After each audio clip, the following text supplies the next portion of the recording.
দিবস ও শ্রমিক দিবস উপলক্ষে কিছু আলোচনা সভা করার জন্য আমাদের প্রথম আলোচনায়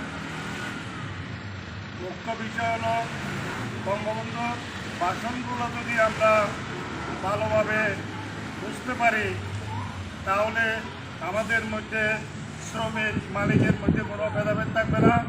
বঙ্গবন্ধুর ভাষণের মাধ্যমে সব কিছু উনি বলে গেছেন, কীভাবে শ্রমিকদের সম্মান দিতে হবে, শ্রমিকদের সম্মান দিলে আমরা মালিকেরা সম্মান পাব।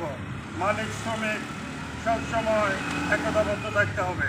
শ্রমিক না হলে আমরা মিল ফ্যাক্টরি চালাতে পারবো না, শ্রমিক না হলে আমরা রাস্তাঘাট পরিষ্কার করতে পারবো না, শ্রমিক না হলে আমরা বাড়িঘর করতে পারবো না। শ্রমিক ছাড়া আমরা মালিকেরা অর্থহীন। তাই বঙ্গবন্ধু সবসময় বলে গেছে শ্রমিকদের পক্ষে। তাই আমরা বঙ্গবন্ধুর আদর্শ নিয়ে যদি চলি, আমাদের দেশ স্মার্ট বাংলাদেশ হইতে আর বেশি দেরি সময় লাগবে না। আমাদের নেত্রী যেভাবে বঙ্গবন্ধুর আদর্শ নিয়ে সবাইকে সাথে নিয়ে আজকে দেশের এত উন্নয়ন করে যাচ্ছে শুধু বঙ্গবন্ধুর আদর্শ ধারণ করে।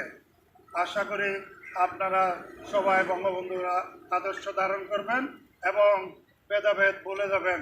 শ্রমিক মালিক এক হোক, আজকে মে দিবসের স্লোগান হোক এটাই।